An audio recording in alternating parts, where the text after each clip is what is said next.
45 minutes. 45.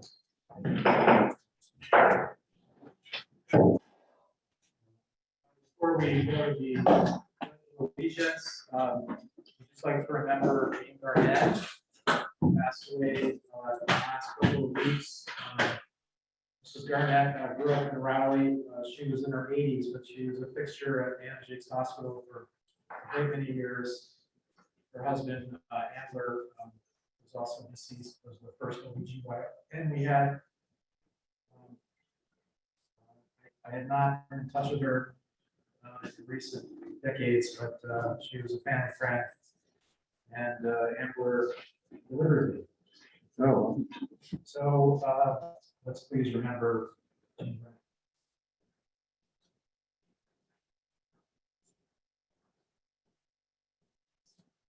Thank you. Pledge allegiance to the flag of the United States and to the republic for which it stands, one nation, under God, indivisible, with liberty and justice for all. roll for the meeting of City Council on November 8th, 7:30 p.m. Councilor Devlin. Yes. Councilor Khan. Councilor Lane. Here. Councilor McCauley. Here. Councilor Shannon. Councilor Tonto. Present. Councilor Vogel. Present. Councilor Wallace. Present. Councilor Z. Here.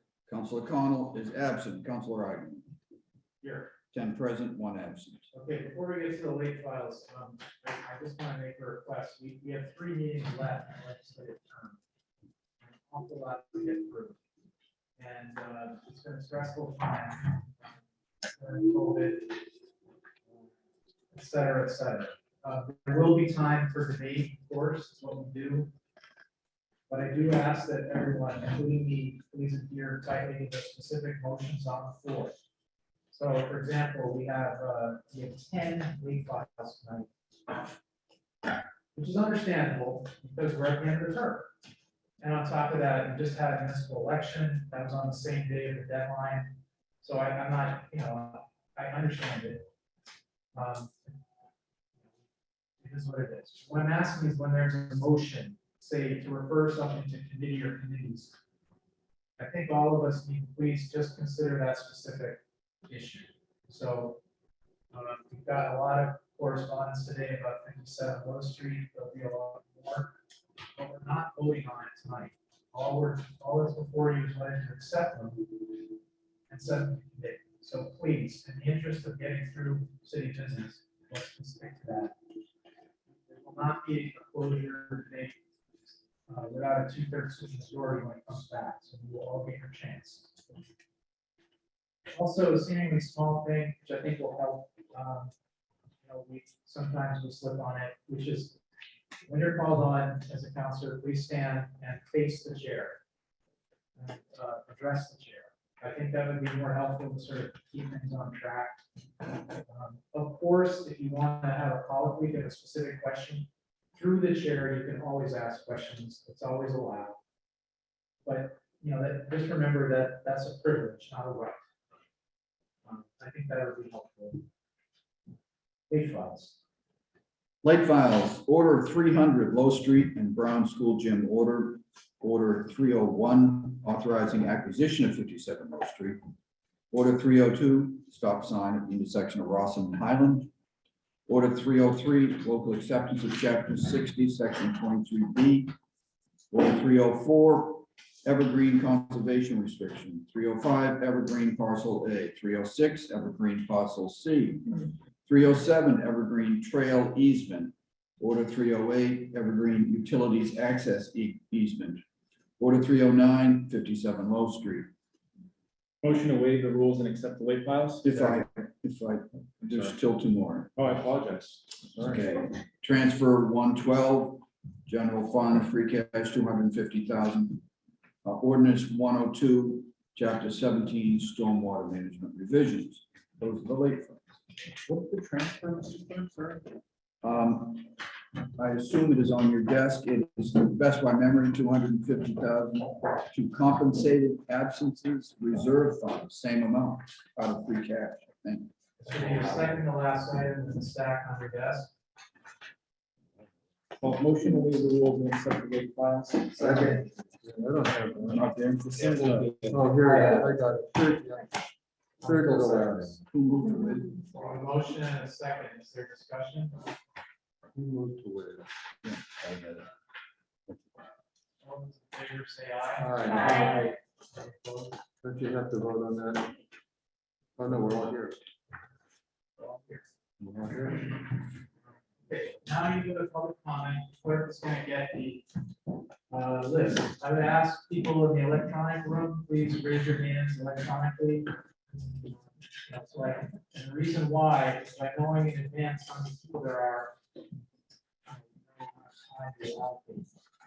So I have 5 hands up electronically, 5 hands up, 6 hands up. 7.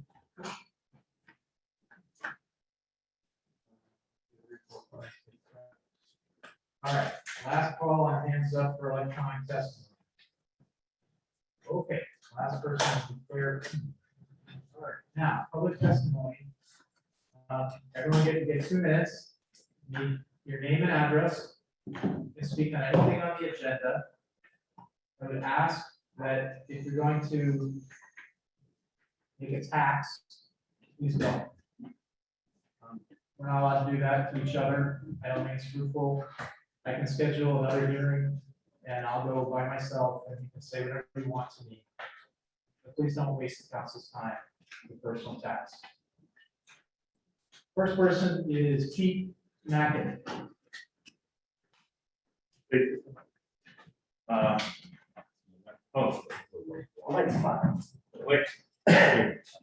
My name's Peter Mackin. I'm on 13 Prospect Street, directly across from the bank parking lot.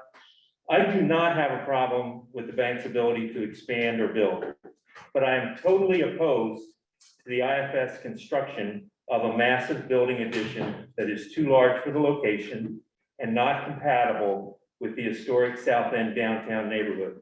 I am also opposed to the dismantling of the DOD that protects the Newburyport's historic downtown area. Thus, I strongly request that the City Council vote no to the proposed settlement. With that said, I have several questions for the City Council. Number one, who determined the city participants in this settlement negotiations? Number two, what was the criteria for that selection of that team? Number three, by omitting representation of the Historical Commission from that negotiation team, did you make a conscious decision that the IFS latest building proposal not be required to meet the DOD guidelines? Finally, IFS chose to sue the city on both to reverse the planning board's March 2021 decision to deny their building and to dismantle the downtown overlay district in the same suit. They are combined in the suit, thus basically projecting an implied threat to dissolve the city of DOD if they don't get the approval to build this under this proposed settlement. The DOD is currently the only thing that protects protects the city from builders destroying the historical character of Newburyport. Please vote no on this proposed settlement. Thank you. Next is Anne Marie Clausen. Thank you. My name is Anne Marie Clausen, 3 Otis Place, Newburyport, Mass. And I agree with everything Pete just said. The proposed plans are too large. It's massive, they're too high. The Historic Commission has made many requests in the last 14 months for changes, which the IFS has not listened to, has chosen to ignore. And I'm wondering why the planning board votes of no for the proposed building, as well as the Historic Commission votes of no, have been taken out of the entire equation. So I live there 24/7 with my family. I'm a special ed teacher in Newburyport. I love Newburyport, and I'm very grateful for this opportunity to speak, but it just feels as though it's very disrespectful of the IFS to not listen to what the community is saying, what the planning board is saying, what the commission, historic commission is saying. They don't live here 24/7, and I'd love to know the answers of why the votes were changed. So please consider this and vote no for this proposed development. Thank you. Thank you. Next is Margaret Lorzolaire. Lorzolaire. My name is Margaret Larzalier. I'm a taxpayer to this city, living at 20 Prospect, which is one house away from the parking lot where the Institution for Savings has been denied of building a massive addition by our hardworking planning board this past March. I attended every Zoom meeting throughout those months of the pandemic where folks of this city voiced their opposition to density, mass, and height of this bank's plan. The Historical Commission put in hours of time giving our planning board detailed opinions that the plan was not suitable for the site. In March of this year, our planning board denied the bank's plan. The bank appealed. Recently, a settlement was proposed by the bank to the city, and if this council votes tonight on accepting it, the planning board has to vote again on a matter that was already decided. I'm concerned about two issues if this settlement is approved. Number one, that the decisions by hardworking citizen boards of this city are undermined and circumvented. And number two, a precedent will be set for the future incursion of massive building projects in historical neighborhoods of our city. It's not right to let this settlement go forward. This council must deny it and let the land court decide the bank's appeal. Thank you for listening to my opposition. Thank you. Now I'm going to go to the people with their hands up. I apologize in advance to Paula, Renda, and Sean Sullivan, but the cutoff, as I announced, was for Claire P. So we'll do them in order. First is Frank Douglas.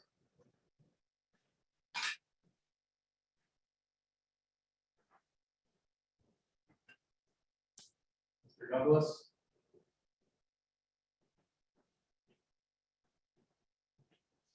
Mr. Douglas, you have to unmute yourself. You can come back. We can come back. Stand up first. Juliet Walker. Good evening. This is Juliet Walker. Can you hear me okay? Oh, yeah. I'm sure I'm projecting all over the room. Okay. Juliet Walker, I'm at 13 Eagle Street. I know the item I'm going to be talking about tonight is not necessarily going to be voted on and will likely be referred to committee, but I feel that I want to take an opportunity to speak because I'm not sure I'll be able to in the future. I am encouraging you to vote in support of Order 301 in your packet tonight to acquire the property at 57 Low Street with no strings attached or predetermined uses identified. Acquiring this property from the state is sound public policy with our city's capital needs growing and likely to continue to grow in the future and with available land in such short supply. By acquiring this property, we bring it under city control, full stop. That means we get to decide the highest and best use for it in the future.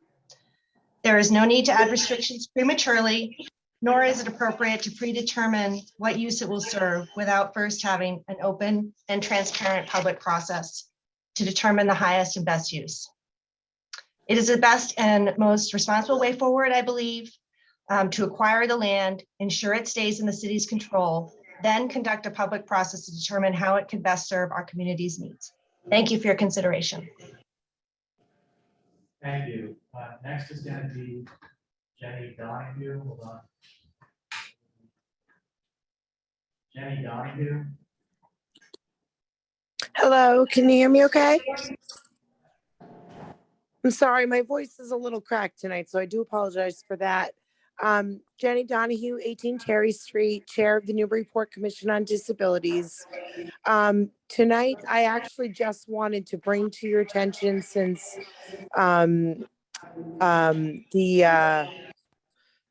oh gosh, it's already escaped. The Evergreen Terrace, I'm sorry.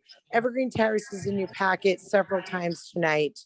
And I wanted all of the council to know that the Disability Commission has received comments that, and this isn't necessarily in the packet, but it's a grave concern to me, and it should be to all of you as well, because this is a community development.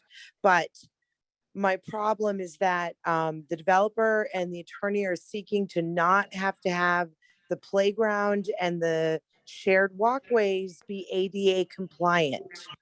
So we're talking about a community development that, even though it's private, because there is some quasi-public property there, we need to ensure that this does not get lost in the shuffle, and that the playground and the shared walkways be made ADA compliant for the public use that will be part of this community development.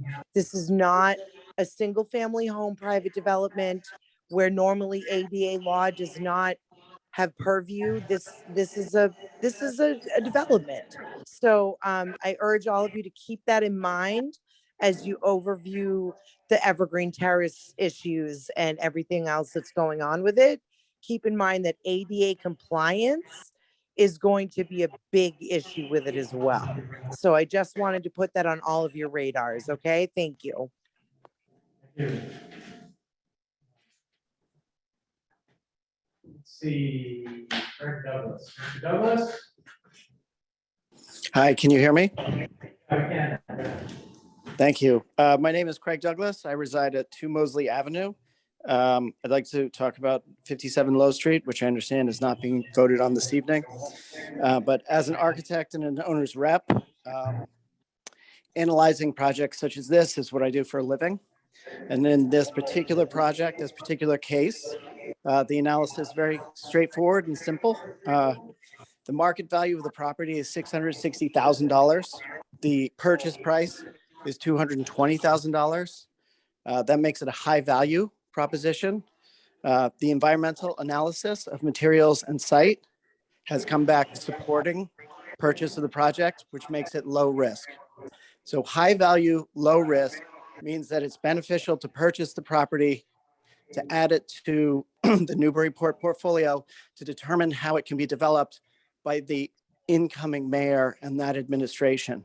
Purchasing the property is the only thing that has to be figured out now. And it's a simple process. I do not recommend adding any complexities, such as tying it to the Brown School, which is a hornet's nest of its own complexities, placing an environmental restriction on it that's not required by local or state conservation commission. And I certainly wouldn't recommend tying program to it, whether that's youth services, DPS, or park services, because that's bad process in the way that you're making the decision before the due diligence is done, which would be done when the new mayor and that administration is on board. So what I ask for the councilors today is for you to come together in a show of unity and solidarity and vote yes on order 301, which is the simple acquisition of 57 Low Street with no strings attached, in support of our incoming mayor and that administration. Thank you. Thank you. Next is Tom Coulter John. Just a second. Mr. Coulter John? Hello, can you hear me? Yes. Thank you. Tom Coulter John, 64 Federal Street, co-president of the Newburyport Preservation Trust, council president and members of the city council. The trust strongly opposes the proposed settlement of the Institution for Savings lawsuit against the planning board and the city. Over many long months, the neighbors and concerned citizens repeatedly attended meetings and voiced their concerns about the size and massing of the proposed new addition. None of these concerns were met. The proposed huge addition simply does not fit into this historic neighborhood and is a detriment. The proposed settlement in the face of the institution's lawsuit does not seem fair or even remotely equitable. The size and massing are not reduced, and only minimal cosmetic changes have been made as part of the settlement. It's time for the city council and the planning board to take a stand against this settlement. We believe that it will have an overall negative impact on the DOD, which is the only ordinance that protects our precious downtown Newburyport. The city council is encouraged to fight this lawsuit up to and including an appeal. Newburyport's historic neighborhoods need protection. Giving in to the demands of the bank is not the way to do it. It will only encourage more overdevelopment. Please vote against the settlement. Thank you. Next is Mark Griffin. Hold on.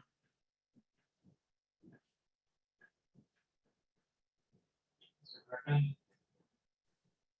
Yes, can you hear me okay? Yep. This is Mark Griffin, 3 Orange Street, Unit 4. Good evening, Mr. President, members of the council.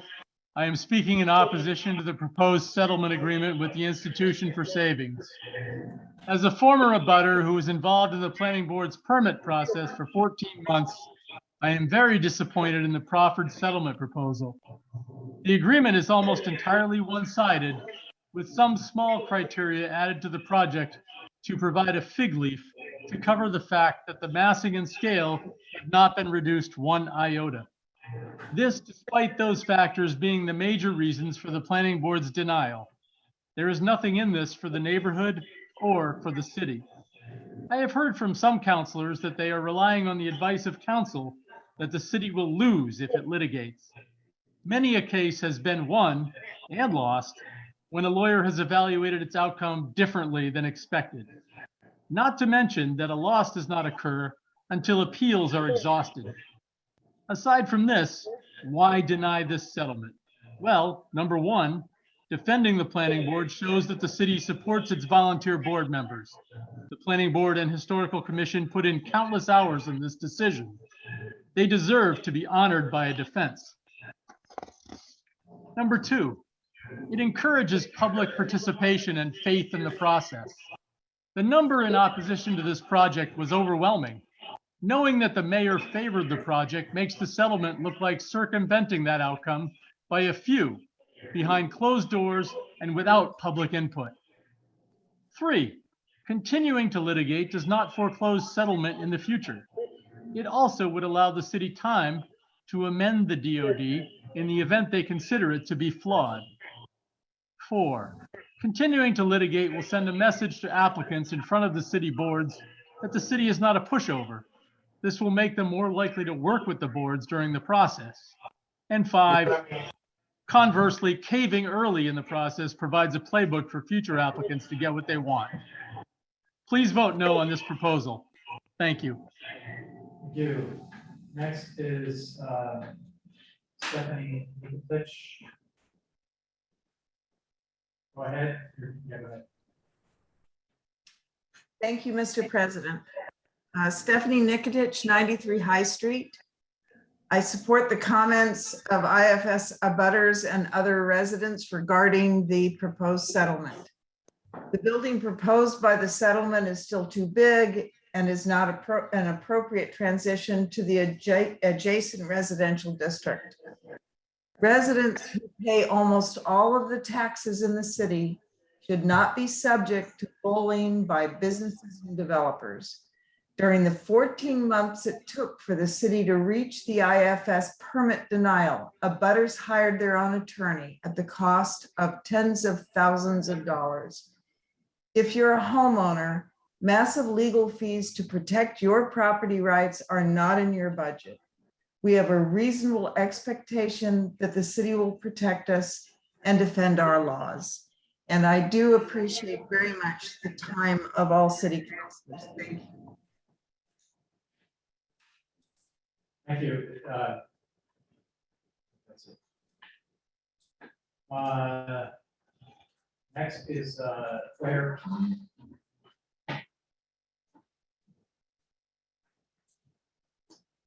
Go ahead.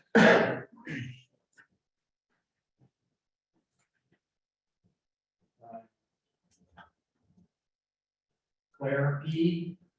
You need to unmute yourself. That was the last one that I had. All right, well, I'm gonna go to Paul Renda, because I'm sorry, Mr. Sullivan, Mr. Perales, but I did ask that people raise their hands, but because Claire couldn't speak, I can take another one.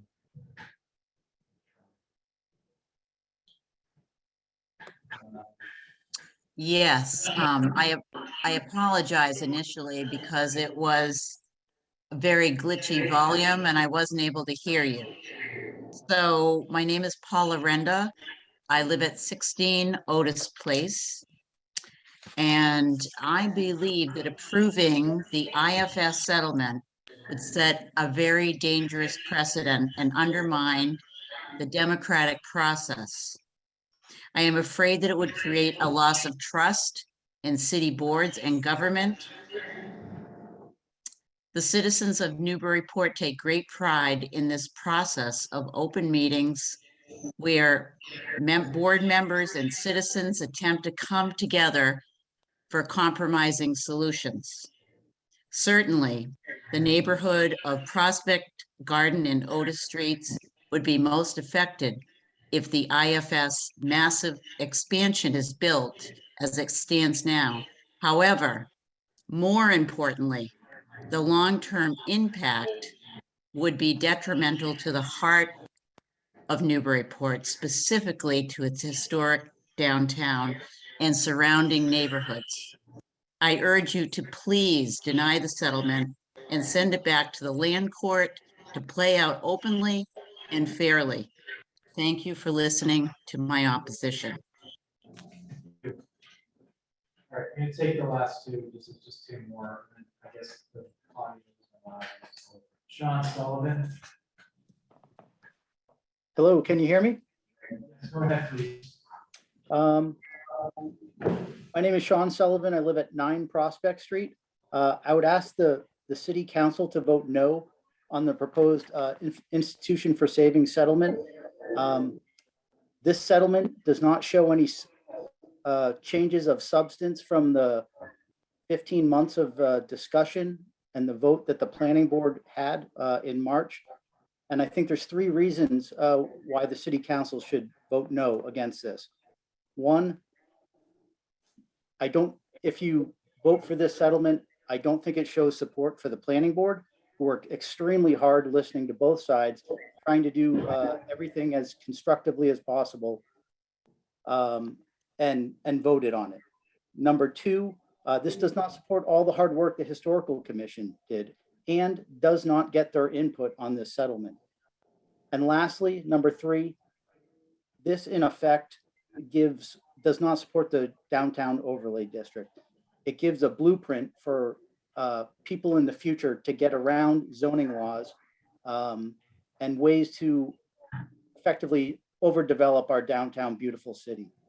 So I would ask city council to vote no for those 3 reasons. Thank you.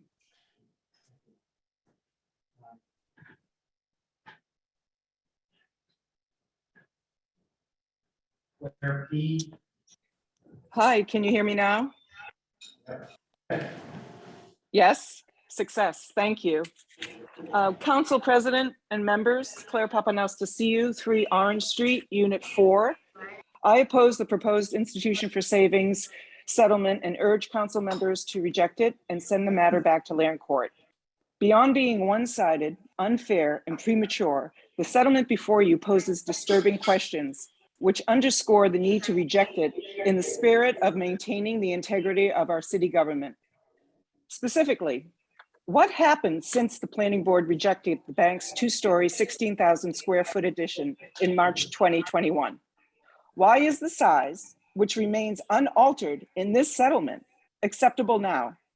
It would be one thing if the city negotiated a smaller and more sensitive design, though it didn't. The bank only made superficial concessions. So tell me, how is capitulating on the most relevant, important issue in the litigation, in this case size, in the best interest of the city? Also, what's the rush?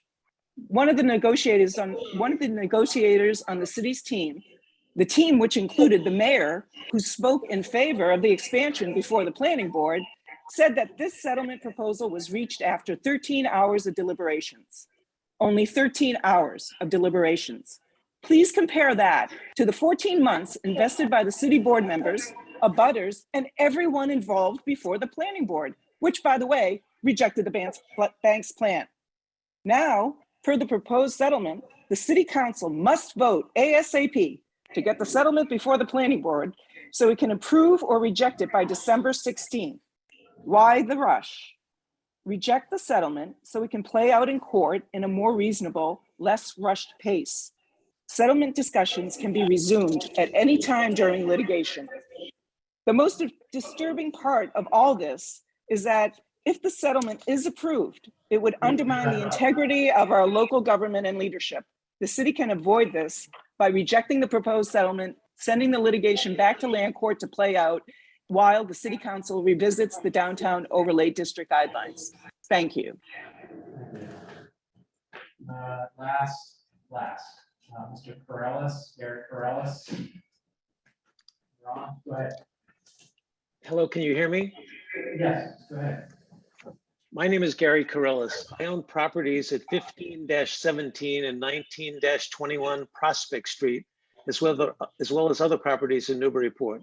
The two Prospect Street properties are directly opposite the Institution Bank parking lot. I currently live in San Diego and I'm calling in from the West Coast. I believe that Claire P. said it well in her letter to the editor, and I quote, "There is more at stake here than a single new building and our downtown's historic character. It is the integrity of city government and the cohesiveness of our community. The conditions of the proposed settlement are cosmetic in design. The abutters and the neighbors opposed to the current plan have issues which have not been addressed.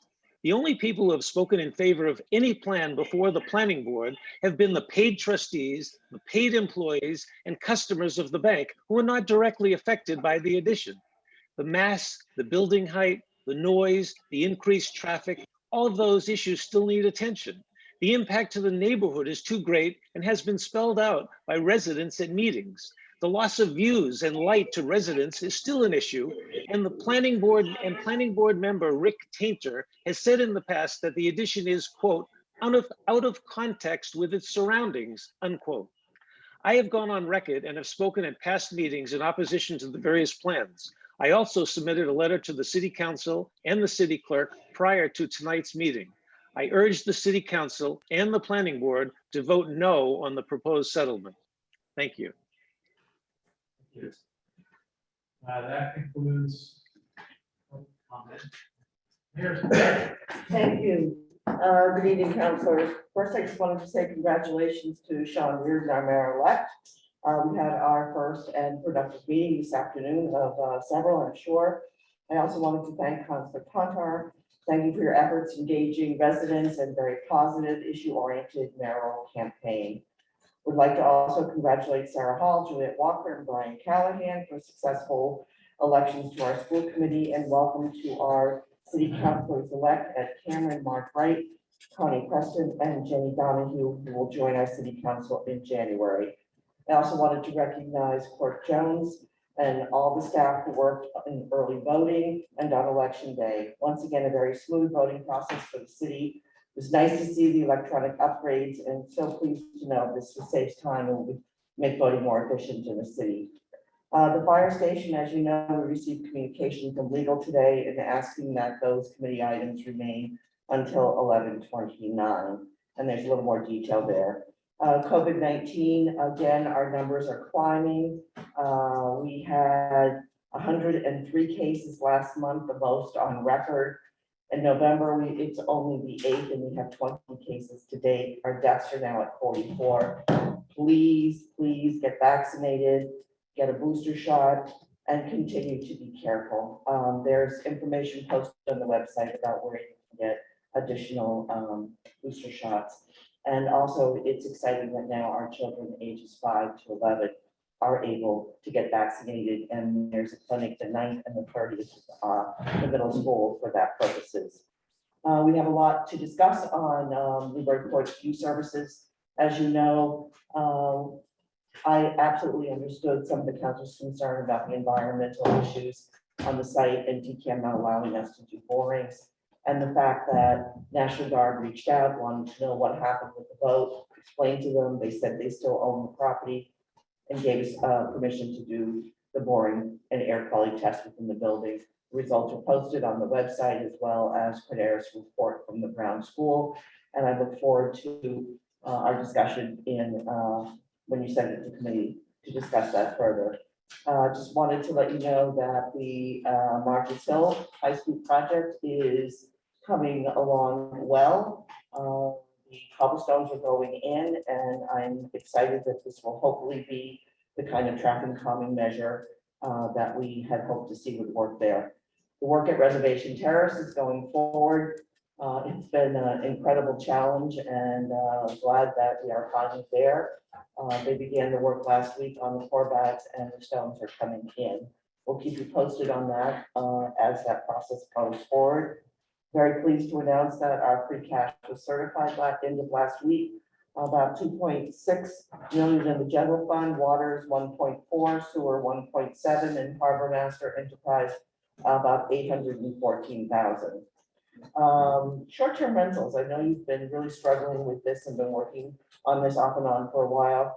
I just ask you, as you think about operations, that this could be several hundred applicants, and think about the volunteer boards, the license commission, as well as whether or not the ZBA would be the approval board. It's an awful lot to ask. I just got an update from Councilor McCauley about meeting with DPS on ordinance 84, but agreed to meet with me to go over it since I didn't have the latest updates, and asked that you just hold that till the 29th. And thank you. I appreciate your working with DPS on that ordinance. A reminder that Veterans Day is this Thursday. We will not be meeting up at CBS and marching down, but we will meet at City Hall here at 11 o'clock. Rest of the ceremony will be pretty familiar to that we've done in the past. And then we'll walk from Market Square up State Street to the Veterans Cemetery to complete.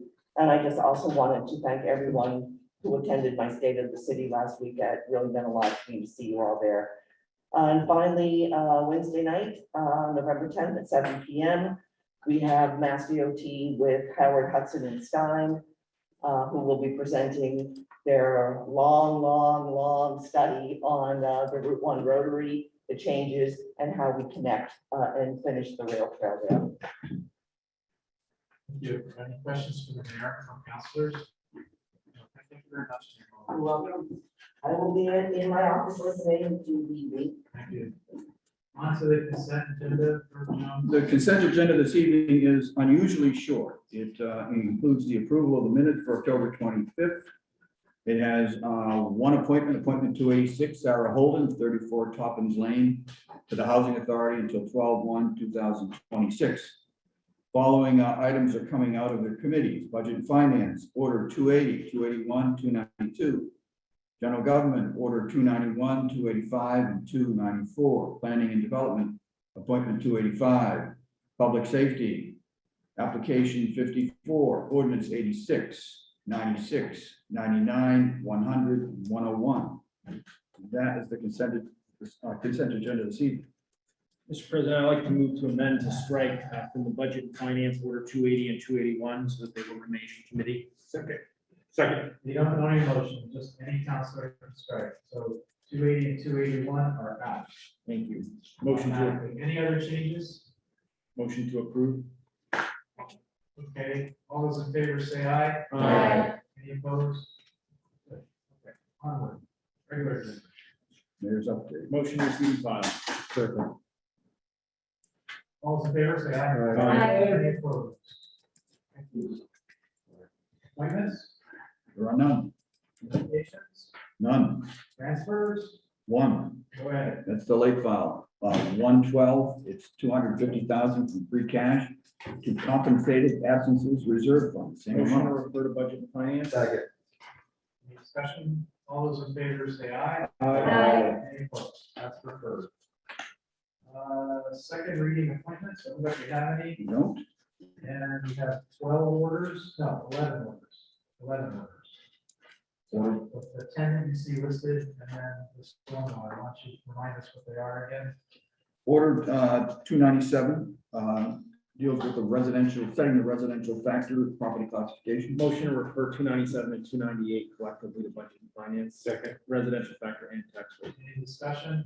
All those in favor say aye. Aye. Any opposed? That's referred.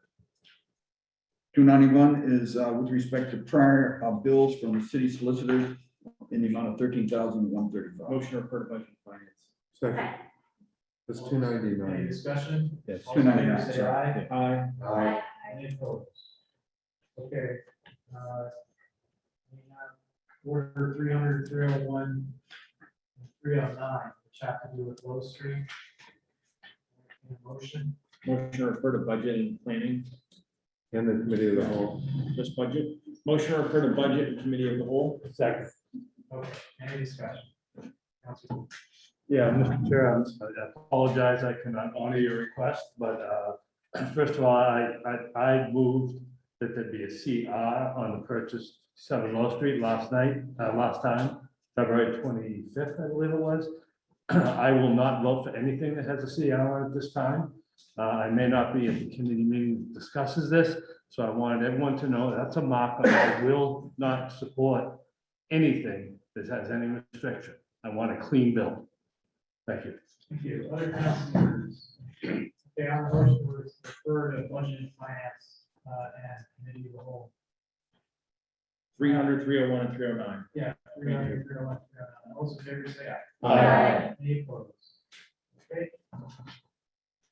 Next, we would have just a stop sign at the intersection of Rawson and Highland Avenue, border 302. Motion to refer to public safety. Second. Any discussion? All those in favor? Say aye. Aye. Any opposed? 303. 303 is a local acceptance order, chapter 60, section 23B. Motion to refer to budget and finance. Okay, so that it was changed, right? Correct. Yes. Okay, so in the published agenda, it was 3022F. If all the councilors have the 23B. I know it would be on the councilor's desk. That's 23B.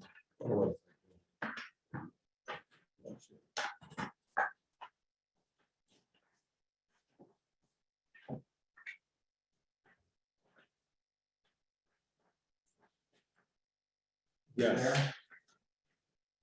Yes, I have it. Yes. Has it? Okay, so that's, there's a motion to send for budget and finance. Is there a second? Second. Any discussion? All those in favor say aye. Aye. That's approved. Then we have 5 evergreen items. John, can you describe them? Yeah, there, order 304 is a conservation restriction on evergreen. 305 is a conveyance of parcel A, as is 306 conveyance of parcel C. 307 is a trail easement, and 308 is a utility access easement. Motion to refer to planning and development collectively. Second. Any discussion?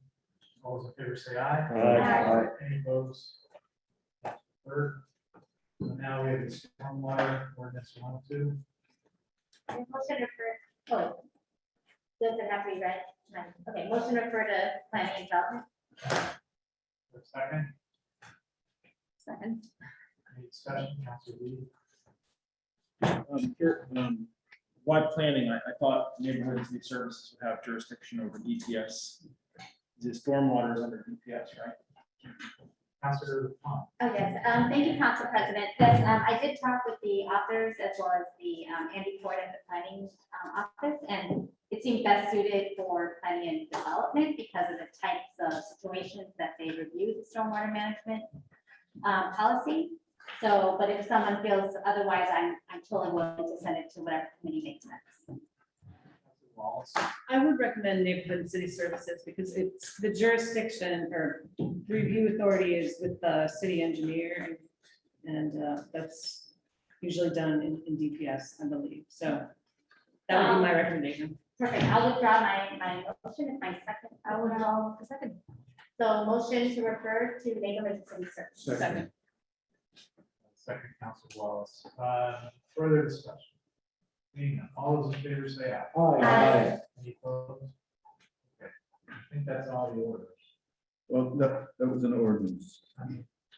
So I skipped ahead. Well, you went over ordinance 84, if I might, which was moved to this date from, as a date certain on October 25th. So that would make it on the floor. Okay. Councilor Capali. Motion to move to 11/29. Second. Discussion. Request of the mayor, we think it's prudent to have that interim meeting. Okay, so the motion is continue to date certain, which should be our next meeting of November 29. All those in favor say aye. Aye. Any opposed? Okay. So then, ordinance 97. Second reading. Ordinance 97 is a second reading. It's with respect to clarification on the effect of public purpose takings. Motion to approve on second reading. Second. Discussion, roll call.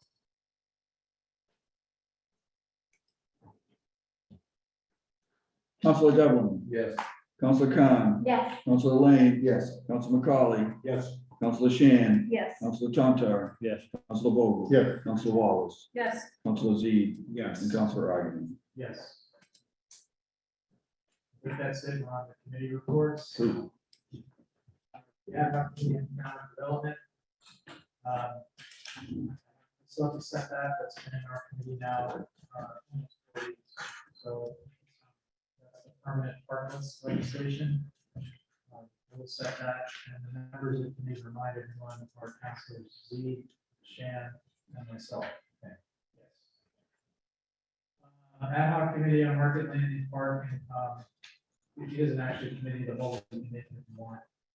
We have an order in on the additional funding for the restaurant facility. I need to have a hearing on that. Because of the election, I haven't set that yet.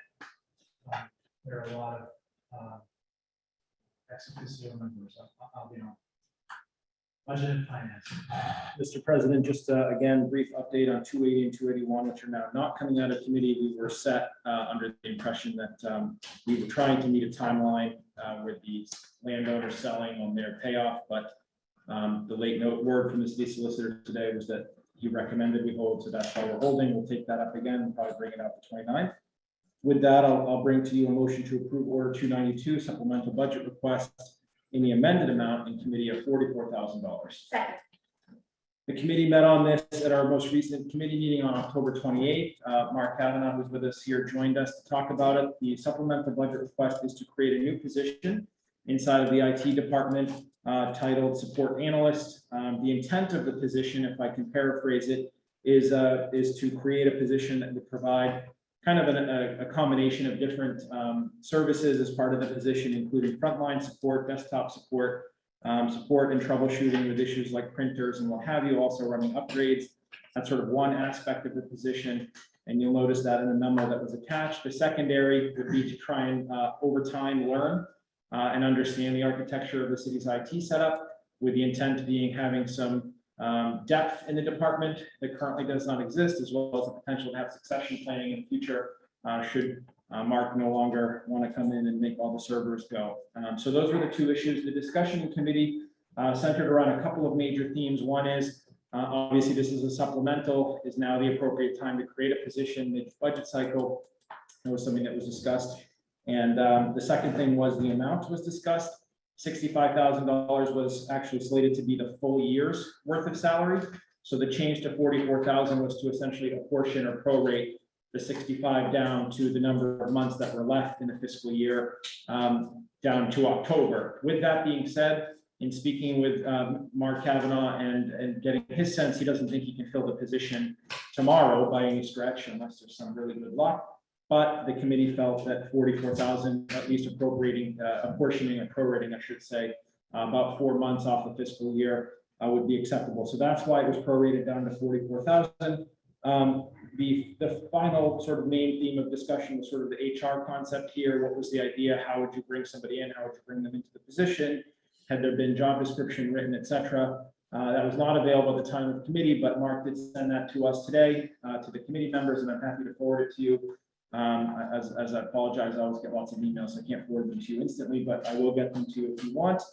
The committee did then deliberate on the discussion on all of those different discussion points and came to a vote of 2-1 to approve, to recommend approval. I was the dissenting vote. That is the committee report. I'm going to yield for the moment if anybody else wants to speak. Other councilors on the proposal transfer. Thank you, Council President. Yeah, I will support this. There's a definite need. There's a demonstrated need, an articulated need to begin the process of backing up a single-threaded resource that we have. One of the requests that we had that came out of committee was to engage the HR director to put together a program and a process by which this person would, we could go and recruit that person. There would be there'd be a plan for them, a transitionary plan, growth plan, et cetera, along the way. That was done. That was submitted today along the way. So I think that it's more than a test of waters, it's more than a conceptual type of plan by engaging the HR infrastructure, if you will. We've actually taken it seriously and moved forward. So I, for one, will vote for it to give them a head start on 2 or 3 months prior to the end of the year. Thank you. Thank you. Other councilors on this? Yeah, just to explain my vote. So I didn't vote to bring it in to committee because I didn't think it was an appropriate time to create a new position for a variety of reasons in committee. I agree that there was an articulated discussion about what the need is, but my concern is that actually the salary range and definition of the position, those two halves that I mentioned, sort of the desktop support versus the more what's been called the analyst portion of the position, I think are a little bit further. This happens to be the space that I work in every day, so I do know a little bit about it. And I'm concerned that we're not really going to be able to drive the type of candidate that can meet at least the upper end of the position. So I voted no in committee, and I will do so here as well, but I wanted to explain why. And I yield. Thank you. Councilor Vogel. Thank you, Mr. President. If I may, I do have a question about the salary structure. I kind of lost track of that, why it was broken down the way it was. And if indeed that top numbers that was there originally, was that sufficient to bring somebody in? Could I get a little bit of clarity on that? Do I have Ethan Manning, or you can ask the chair? The chair would be fine if I could get that. Well, I'll explain it from the committee's perspective, and I could chair through you if you wish to defer to the IT director who is here. He could probably answer better than Ethan, but I'll leave it. Okay. So we did talk about the salary amount. I would say that the director did indicate, there is a question about, the candidate you're going to get for $65,000, but that he felt that was a good starting point for the position, the ability to bring somebody in to do some of those sort of more basic day-to-day tasks. And then hopefully that's what kind of spurred the discussion of the growth potential, which presumably not only included a track on sort of responsibilities, but ultimately on salary as well. The actual numbers, 65,000 we asked, was that 65,000 assuming say 8 months since the fiscal year already started? And the answer was no, 65 was intended to be the salary for the entire year. So then we ensued a debate about how much do you want to prorate off of that, if anything. And ultimately, sort of after some discussion, we came to the point you should prorate 4 months. So July, August, September, and October.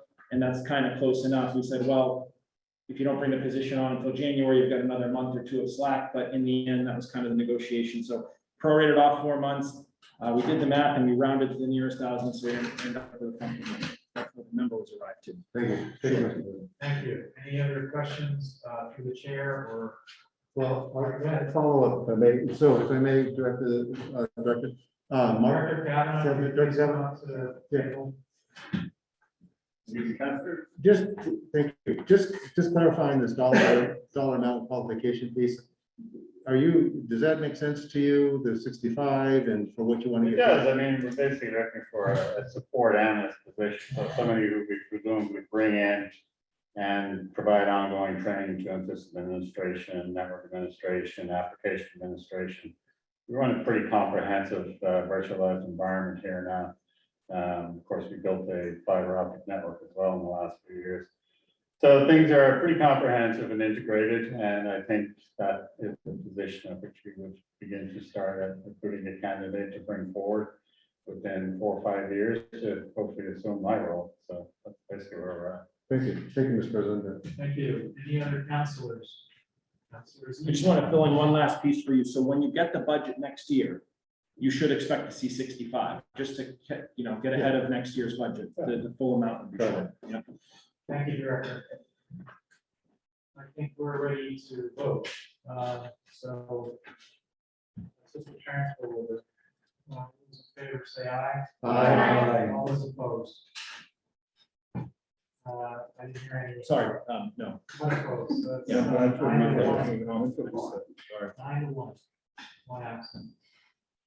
Is there anything else, Chair? I just want to note that we are not meeting this Thursday because of Veterans Day. We will meet next Thursday as our next standing meeting, and then December 2nd. So obviously we have some committee of the whole items. I will get to you when I can figure out how all this fits together on the schedule. Thank you. And that's it for budget. Chair Khan on education. Thank you, Council President. The Education Committee will be meeting right before our joint meeting with the school committee, which is going to be on November 16th. At the Education Committee meeting at 5:30. 6:30 is the time for our joint meeting. And I think there's dinner, I just realized. So we may not actually, now that I think about it, I just forgot, who's doing dinner, just out of curiosity? Okay, so, Oh, yeah. 5 o'clock. We might have a dinner meeting, so I'll let people know, but I'll confirm and send an email. So, but education so far, there's a lot of things on our plate. We do still have in committee acts of 1987, which, I'm trying to think about what's over to carry over, but we have a couple of meetings left for the remainder of the year and just a few things to kind of get off our plate and report back to this committee. So tune ahead for that. Thank you. Next is general government. I have 3 items to present. Normally I would turn it over to the most senior member who's Councilor Khan is not here. So the next person in seniority is Councilor Tomtar. If he wants to speak, I don't want to remove him. The next person, so Councilor Tomtar, do you wish to speak? I do. Okay. And the next person would be Councilor Vogel. Do you wish to speak? I don't want to cut you off, so it's fine. You can. Which one are we, where are you? So there's a settlement and a re-precinct. I do wish. Okay, all right, so let's figure this out. So then next is Councilor Devlin. Do you wish to speak on this matter? Yes. Okay, then next is Councilor Z. Sure, I'll switch.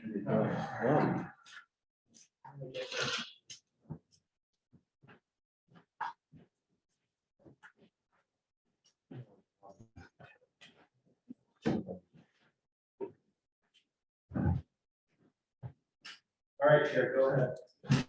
Thank you, Mr. President. First, already out is Order 291, authorizing settlement between IFS and city. Motion to approve. Second. Go ahead. Thank you, Mr. President. So I'm one of the co-sponsors of this order. I think the neighbors raised valid points, but I want to address them briefly, why I'm recommending this settlement. So the starting point for the case, for the matter, at least to me, I'm speaking for myself, and in consulting with the city solicitor, was not the March decision of this year, but actually the January initial applications the previous year. So as the abutters ably said, that was essentially a 14-month process. And during those 14 months, there were changes made to the proposal. So in my mind, I am very concerned about the ability of the city of Newburyport to control the appearance of its downtown. It's just that simple. I think we have that right And I think we should defend that right. But in this particular case, I feel it's my duty to put aside whatever feelings I might have about the bank, the butters, particular project, and ask myself on appeal, not necessarily at the trial level, because we would appeal, what would happen? And it seems to me that because the underlying zoning does allow a bank expansion at 40 feet, that the planning board and the historical commission, through various iterations, did make reasonable, impose reasonable conditions, which is lawful under Massachusetts law. Just because the zoning says 40 feet, you could put reasonable conditions on through a site plan review process, or in this case, the DOD special permit. And they did that. Regrettably, the bank did not get down lower than 33 feet, 4 inches of the ridge height and 24 feet, 6 inches of the heat line. I recognize that. And we also recognize the vote in March, but I'm recommending to the council that they approve this settlement so that it gets remanded back to the planning board. We're not going to be cut out of the process. The planning board will convene. They know the project well. They have new members who have been briefed by the city solicitor in closed session, and they'll have the changes, which again, correctly stated, they're not changing the height or the square footage, but I do feel they're meaningful, and they were reached in a good faith negotiation, which I realize compared to 14 months, it seems like 13 hours was a blink of the eye, but it was quite intense. And I feel that those of us at the settlement negotiations reached the best conclusion we could for the city of Newburyport. So I ask that the council recommend approval. Thank you. Thank you. Was there a committee vote you wish to report? I beg your pardon. There was a vote of 2 to 1 to recommend approval. Councillor Devlin and Councillor Connell were the other voters. Councillor Devlin was the dissenter on recommending the approval. Thank you. Other councilors wish to speak? Councilor Shan? I will speak on behalf of Councilor Eigenman as well regarding the intent during the negotiations. They were meaningful, and it might have only been 13 hours, but due process was done, and we did come to as best of an agreement we could with the bank and with the other planning board members. That I too will support this. Other councilors? Councilor Foley? Yeah, I agree with comments made by the abutters, right? That this is dangerous territory for us in terms of setting precedent, in terms of creating a roadmap for others. I think it all started with, I don't like the process that the institution proceedings started with. I don't think they ever recovered from that. I think there was a lack of engagement, et cetera, along the way. However, given some of the realities that we've uncovered in our discussions here, what I like about this potential quote unquote settlement is that it actually remands it back to the planning board. And I will support whatever the planning board recommends and sends back to us. So this isn't a one-way attempt of sending, if this settlement gets approved, sending it to the planning board and pressuring them to do the right thing or the wrong thing, but for them to go through the motions and their evaluations as they should. And if it comes back and they say no, then I'm fully ready to support through litigation all the way through appeal. So I'm going to vote yes on this, to send this back to the planning board, to remand the case back to them, to look at their special permit and their site review plan. And I hope that they can come to the same decision I want, but go through the same criteria and make an honest decision based upon a very public process. Thank you. Thank you. Other councilors wishing to speak? Not seeing any. Council Vogel? I was kind of waiting to say, thank you, Mr. President. I'm going to stand opposed to recommending this back to the planning board. It's not with quick thought, it's with deep thought and considerable thought and lots of information coming our way. I stand by the planning board's initial decision. I understand the pitfalls. I also agree that the process from the very beginning is really where the trouble started. But I'm going to vote no. I think that the process, as many of the abutters who I answer to, the abutters are my constituents. They driving my position here. I believe that if it goes ahead, it goes through the court process. We'll do well, and it'll come our way. So I'm going to vote no, and I would encourage others. Thank you. Council Tontar? Yes, I had the opportunity to meet with the residents on Prospect Street. My sense of it is they feel like they've been punched in the gut, they've been sucker punched. And I'm going to stand with them on this. I'm not going to support this. The second reason is I think if we do this, the city will be exposed.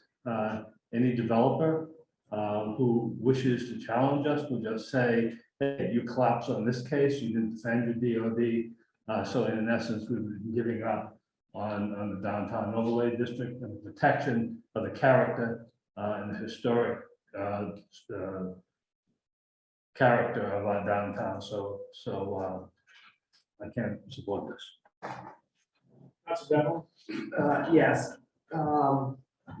Preliminarily, I'd like to say, to sort of take some of the personal out of this. I understand what both parties are doing. The bank is a business and they're trying to do what's best for their business and get appropriate space that they think they need, and also that they think that they have a right to put it there. And the bank is people with customers and employees that a lot of us know, and those are good people, and they provide a good service, not just in Newburyport, but along the North Shore.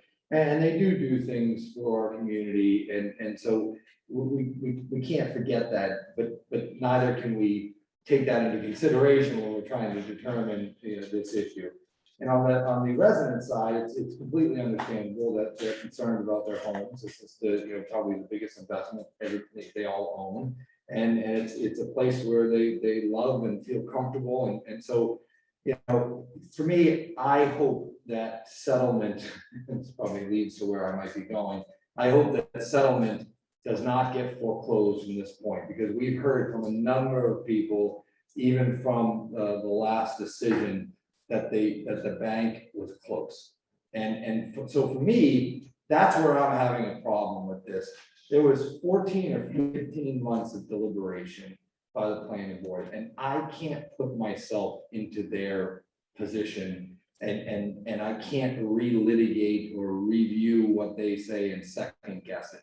They came to a decision. It was a well thought out decision. They got the advice of our planning director, an experienced planning director, and the planning department. And so we have to assume that they came up with a good decision. Nothing that we've heard in executive session, disputes that. This is litigation. There's agreements, and somewhere there's a gray area of the law where one side wants this and one side wants this, and they're sort of eating into the gray area. And it's up to a judge, and it's up to the courts, and it's up to us, as the city, to get that answer. And so I'm not supporting this. I'm gonna vote no. I think we've got to, I think the most important thing is we do have to back our boards after 15 months. And I really do. I hope the bank hears this and the residents hear this and that they try one more time to get together. Settlement should not be foreclosed just because this settlement didn't work for some of us. Thank you. Other counselors, anybody else, Council One? Yes, thank you, interim council president. This is something that, the 14-month process, I think we all were part of it. We got the emails, we got invitations to some meetings. There were some at the library. There was a lot of public conversation, and I remember following all of it. It was a tough time with the planning board in terms of trying to go back and forth and trying to work with the applicant to ensure that there was something that kind of fit with the neighborhood, kind of appealed to the different kind of aspects that were being kind of reviewed and looked at, pertaining also to our zoning, which is the downtown overlay district that we talked about.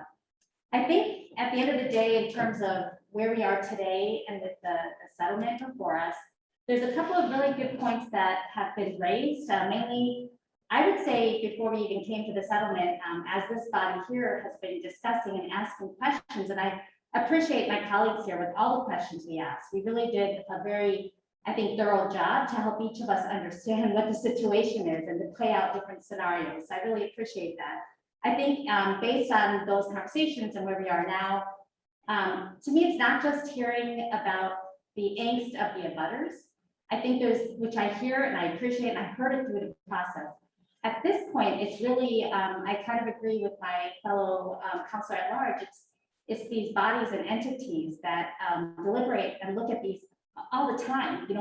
We're seeing a snapshot. We're not seeing what they do on a daily basis in terms of what they're deliberating on. And in terms of what they've done in that regard, I do see that they have been doing their due diligence. And in that respect, I too will not be in support of this settlement as it is. Thank you. Thank you. Any final commenters, counselors? Yes, Councilor Eigenman. Yeah, just on rebuttal. Yeah, I just want to make clear, I actually think that the DoD process here, the 14 months, was a success, Mr. President.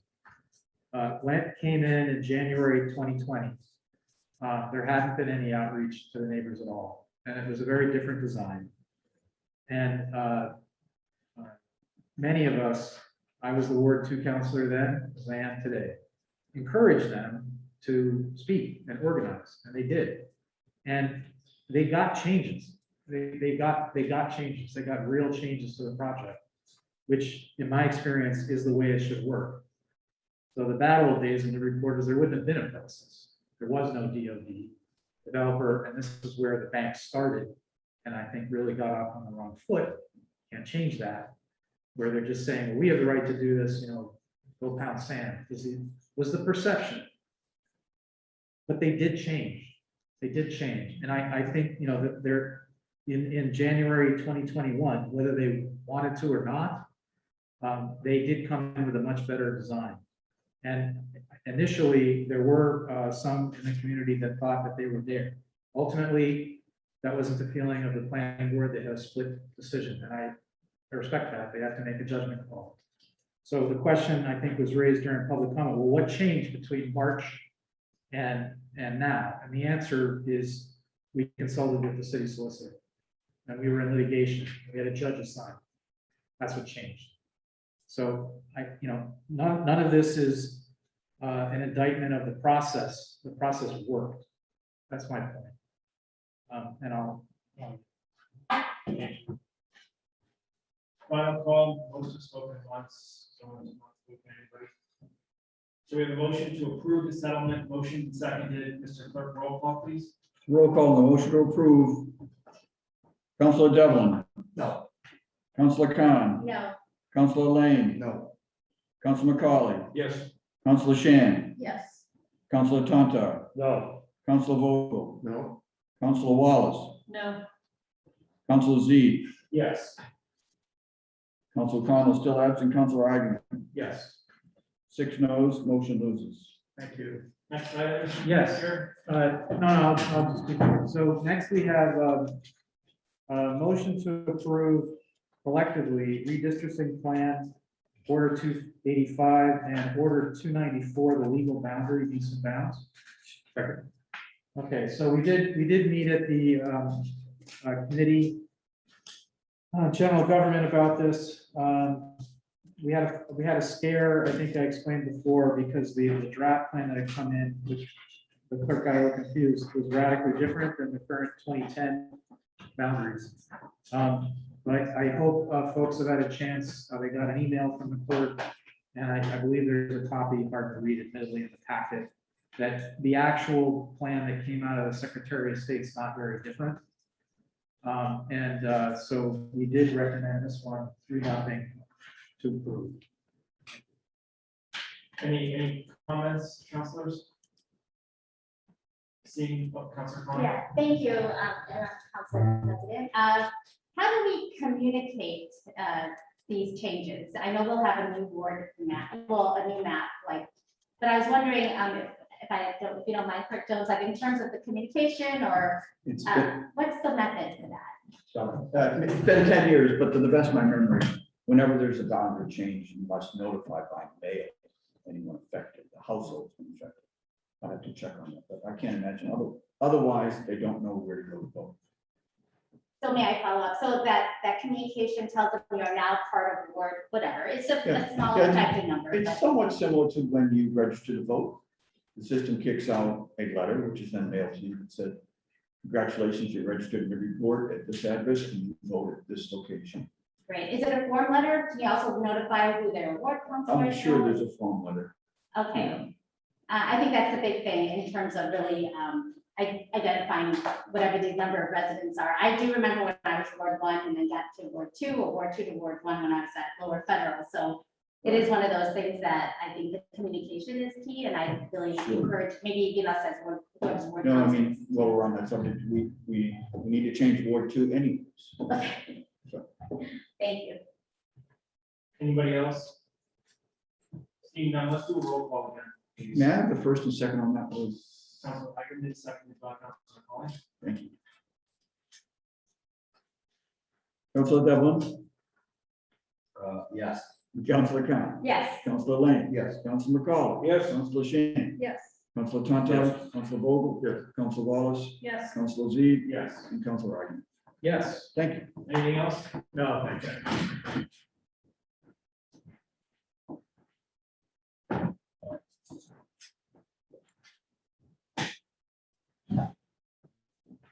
Okay, licenses and permits. Councilor Devlin. Any report? Nothing to report.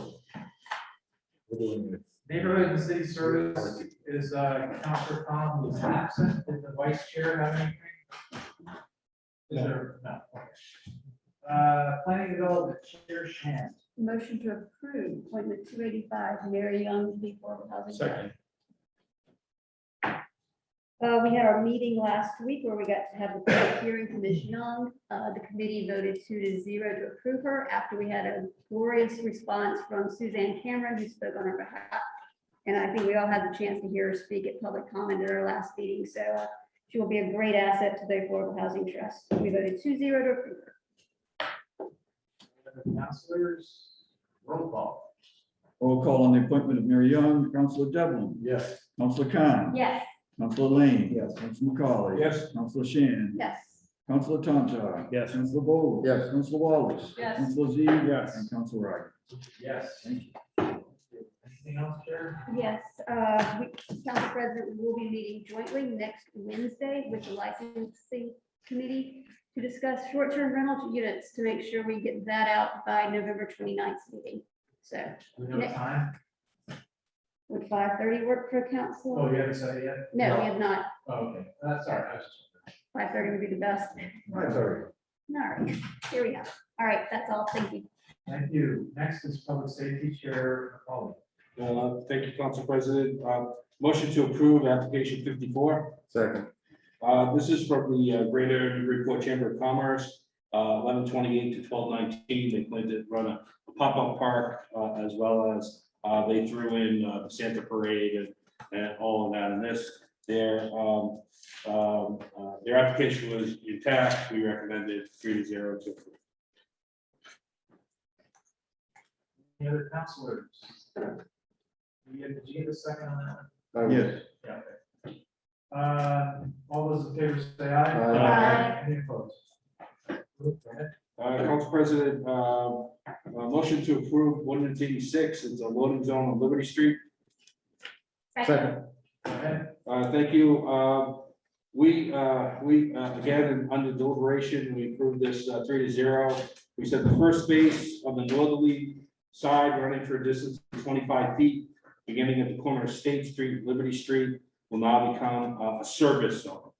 There was a handicap spot there. It was moved to just outside the Daily News, and then there was another one popped over in front of Piper. Thank you. Anyone, Councilor? Yeah, just if I could just add a little bit more to that, through the chair. The representative of the Disabilities Commission was there as well, and spoke in favor also. Okay, anyone else? All those in favor say aye. First reading. Aye. Any opposed? No. That's 9-1. Motion to approve ordinance 96. It goes on for roughly 29 pages. It's part of the ongoing process, project from the at-large counselor to kind of collect all of the outstanding orders and ordinance regarding parking. Second. Tell us about the committee. Sorry about that. In the committee, we had a lengthy debate about it. We went through each one of the tabs along the way. There were some updates that needed to happen, and they're in this document as well, which helps. It goes through all of the things like the different sections, snow emergency, parking restrictions, bus stops, limited parking, timed parking, paid parking, handicap regulations, all of that. As you see in the document itself, there are some strike throughs, meaning we updated or got rid of old things that were contradictory, and we brought up everything into one spot so that it's easy to find along the way. I would ask if the sponsor would like to add any additional color to that. Councilor Khan? Yeah, thank you, Council President. No, thank you very much to the Chair of Public Safety and for the conversation and meeting we had. A lot of thanks actually to our clerk, our parking clerk here too, who spent a lot of time putting this all together. I just want to make sure, and Clerk Jones, if you don't mind, did we get the other X's filled in? I think we did. So we did have a couple of placeholders, which I believe are now completed. Is that correct? Clerk Jones? That's correct. Great, excellent. Yeah, this is a bear of a document, and I really, work counselors, I just, I think this will help everyone because it was really putting together different orders. So now we have everything codified, and there are some slight modifications, but I think the Chair of Public Safety did a good job of that. But if there's any questions, I look forward to hearing the deliberation. Thank you. Councilors? I just want to start with a question. So are there any changes to parking zones as part of this as opposed to just bringing everything together? Are there any signs that you anticipate have to come down and go up to effectuate this proposal? Councilor Khan? Yes, I can answer that. So it was actually, there are some signs, and part of the discussion was that there are actually signs that are not legal.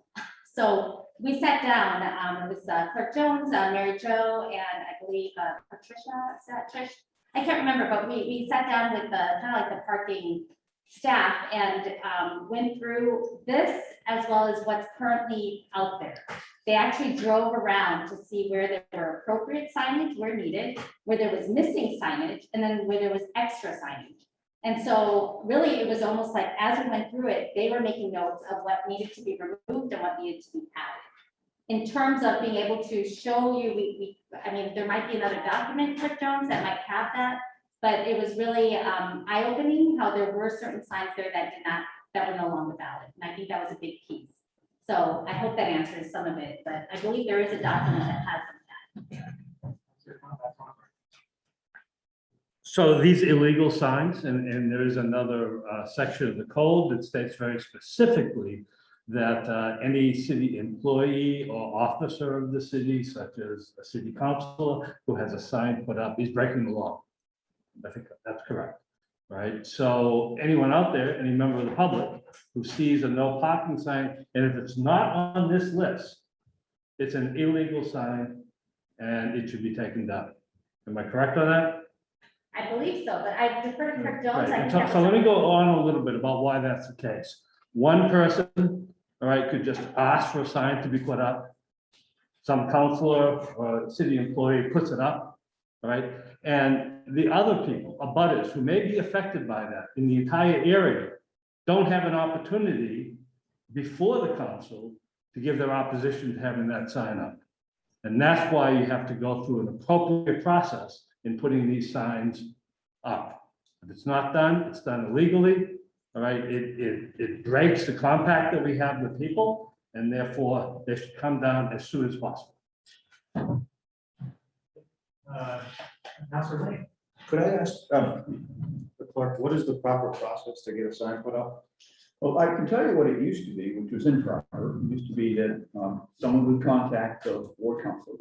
Happened for years, never came in here, and then DPS would put it up. Now there's a process whereby it's supposed to go on a list, supposed to come in and be approved by the council. You know, like any other order. That's the process. Just a follow up. So TSAC. Please stand. TSAC, do things still need to go through that committee to hit the floor of the council or? Not lawful. Right, it's advisory. TSAC can answer maybe more than I should. Okay, notice the only one that doesn't stand. No, that's okay. I'll stand for the rest of the meeting. Yeah, the clerk just said it's an order, it's an ordinance. You have to amend the ordinance to have it added. Correct on that, right? I'd have to look. It wasn't- it's listed here. Now I think everything is being codified. Remember, for 4 or 5 years, we've been doing everything in parking by orders, which frankly got a little chaotic. And now we're wrapping it all back in this, which should be much more understandable, readable, so you can look at the code of ordinances and see it. So yes, it should be in the code. And more transparent. And more transparent, and easier to find. I guess my only concern is that, you know, looking through this list, there are some of these, at least in my ward, that I don't know what happened. The signs either don't exist. I'm more in the other direction, signs that don't exist for things that are in here where natural patterns have emerged. And I just went through a very long thing on one road. So I don't know. I'm just nervous about, you know, if we pass this, is going to run out and put up all these signs. I mean, this could be pretty tough on ward counselors to get a bunch of phone calls about, you know, I'm just looking like some of the streets in my ward. I'll give you an example. Bromfield Street, it says 1 hour parking northerly side and southerly side, Water Street to Purchase Street. That hasn't existed in my 6 years in any real. So I'm just nervous about that. And I wonder if really if I have to go through this and strike out the ones that I don't, because I mean, that may have come found in an order from 20 years ago, right? It could have come from almost anywhere. So it's giving me heartburn to codify it in our ordinance if it's so, I don't know. Well, just to clarify, I think we're getting, Councilor Tonto raises a good distinction between an ordinance and an order. If it's already in order, it is the law. Now, it's just that you don't know it because it's hidden in some binder somewhere. Right. So I think whether we pass this ordinance or not, I believe, for example, the Bromfield example, that's not new. That's just an order. Yeah, no, I'm not disputing that point. I'm just saying that as a matter of practicality, that some of these things don't exist as far as residents are concerned. So, I mean, I'd be happy to go and strike out the ones that are not needed. The other one I wanted to ask about was, there's something in here about issuing permits and the eligibility based on how many off-street spots you have, and it was struck and then changed. That also seems like a fairly substantive change, at least as far as this is concerned. By the way, I just want to say that it's funny because we have the municipal fee schedule, which we're thinking about doing by order, and this one by ordinance. And I like the ordinance, so I like that we're doing it. I want to get the list of streets right. So But I wanted to follow that that we can issue a resident permits pass, even if the person, if they have 2 off-street parking spots, they can get up to 2 permits, I believe. That's different though than what we have today, is it not? Because right now, at least under the current order, they would not be eligible to get permits. No, they would be. You don't have any limit right now. I see. You don't have any limit right Okay. Well, I just wanted to point that out. That seems something to. The Ward 1 councilor just said you go through and strike out. You can't do that. It's the law. You have no right to go through this and strike out ones that you don't like. You can come in, all right, you know, with an amendment to the ordinance, have them taken out, inform the abutters, to give them the opportunity to react to them. That's the law. Mr. President, may I respond? Yes, I meant to make a motion to amend to strike, not that I would personally do it. I've brought plenty of parking orders before the council. Okay, all right. Councilor Devlin, did you have your hand up? I have Councilor Khan. Thank you, Council President. Yeah, I think it's true, and my apologies for kind of missing some of them. So one was bringing in the orders that address some of the parking items that were to clean this up. Then there were a couple of things added, and I think we talked about that in the Public Safety Committee, and one of them was the permitting. And so I would say that there's really that was the only substantial kind of introduction, was related to the number of off-street. So if you have off-street parking, and if people want to discuss that when we go to the right section and talk through, but Clerk Jones, they kind of, some of these came from the department too, like, here's something that we want to make sure we kind of, at this time while we're doing this, let's also address these kind of aspects that we're seeing. And that was I believe that's the only kind of bigger one. Clerk Jones, if you don't mind. I don't mind. I mean, just to go back, this includes existing orders. In other words, as the council president said, they were law. They just weren't ordinances, so they weren't codified. So you couldn't see them unless somehow you got to the clerk or looked it up. They were posted, but hard to find. So that's the vast majority. And then we took on the Herculean task of literally going around the entire city and looking at what was there and what made sense. And frankly, over the years, because these have been on the books for years, things have changed. Signs have come down, signs went up. And so we did the best we could do in a comprehensive effort, which is a very difficult thing to do. Very difficult. In my humble opinion, we would be much, much, much better off with this codified the way it is. Will it be perfect? Probably not. You'll probably find a sign missing here and a sign that should go up there, but you would be able to do that anyways driving around. You could find many that could take you around town and say, what's that sign doing? So it's an imperfect business, but it would make it much better than it currently is. Motion to strike Salem Street from 13-174, which is a time limited 6 a.m. to 6 p.m. And I'll just tack on to that motion to strike Bromfield from 13-176, which is also a time limit as well. Again, just from my recollection, those are not zones that exist in practical terms today. And I'd like to see them removed from here. Is there a second on those two motions, strike those two items? Second. And 1 second. Okay, any further discussion? We heard from those. Councilor. Yeah, I'm concerned that the residents are going to be informed. So I'll be asking for me to vote on this tonight, so they have the opportunity to respond. Yeah, thank you, Council President. I think, so this is, I think my problem, I understand the edits that want to be done, but I would almost, if we want, maybe we can send it back to committee. And that way, I would really encourage maybe people look at the sections, and then that way the public could weigh in on it. And instead of us kind of changing it when these were orders we already passed, that wasn't part of our public safety conversation. So if there are specific streets that we might want to change, I suggest I don't mind as a sponsor to send it back to committee if there's going to be a lot of these, because I do agree that now we're codifying it, but it hasn't had that public deliberation and it hasn't been posted as such. Second. So is that a motion? I guess I did. Thank you, yes. Send it back to committee. Sure, Okay, yeah. just to remind everyone, it's an ordinance, so we'll need 2 readings, so it have to come out on the 29th. So after Thanksgiving, we're gonna make it, okay? Anyone on the motion to return it to committee, wish to speak? All those in favor of returning it to committee, say aye. Aye. Any opposed? That's 10-0. More public safety. Sure. Ordinance 99, ordinance to limit on-street parking on Carter Street. Second. Beginning on the westerly side of Carter Street at the intersection of Carter Street and Griffinport, running approximately northerly in the direction of 30 feet.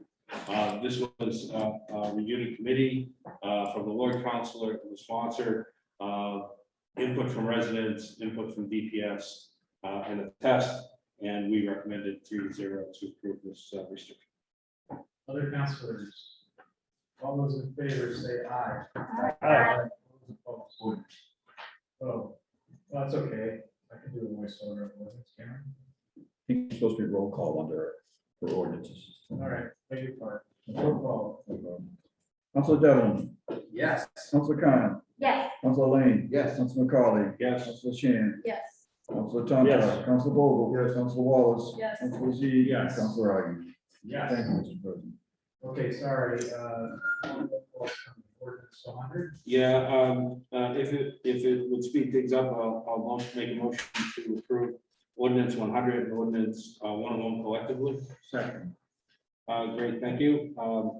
So ordinance 100 is an ordinance to limit on-street parking on Union Street. This is actually amended. We had passed ordinance 80, I believe, earlier on this. Both sides, beginning at the westerly bound of 18 Union Street and running easterly for a distance of 226 feet. The actual 226 feet has been increased from about 180 or so, based upon resident input and practicality. Prior to this one, in the previous order, it was reviewed by DPS. It was tested out by the parking clerk and had resident input. But this recommendation came from the Lord Counselor as to the practicality of it. Our recommendation is 3-0 on this one. And quickly on 101, this is adding a bus stop at Low Street on the north side by Full Field, beginning at the easterly side of the entrance of Full Field, parking lot running for 40 Low Street and running easterly for a distance of 340 feet. It's actually putting in a bus stop. The whole idea is to remove parking with the bus stop there. We can enforce it and paint it out. Thank you. So, I'm sorry, that's NVRTA bus stop? No, that's a school bus stop, loading, unloading. Bus stop. All right, I saw a couple hands pop up. Councilor Vogel? Yes, just to add a little bit more, we've had discussion with the Director of Parks. And so it's all about events going on, drop off the kids, they go up and park up at the mount, and then they come in. Thank you. Other councilors? Roll call, and this is both together. Roll call on ordinances 100 and 101. Councilor Devlin. Aye. Councilor Khan. Yes. Councilor Lane. Yes. Councilor McCauley. Yes. Councilor Shan. Yes. Councilor Tonto. Yes. Councilor Vogel. Yes. Councilor Wallace. Yes. Councilor Z. Yes. Councilor Ivan. Yes. Anything else in public safety? No, just an update. We'll be having a meeting between now and that time on larger ordinance. Thank you. Thank you. Nothing further. Public utilities, Chair Tonto. Nothing. Rules, Chair. Tonight. Moving order. How about adjournment? Okay. All those in favor say aye. Aye. Thank you.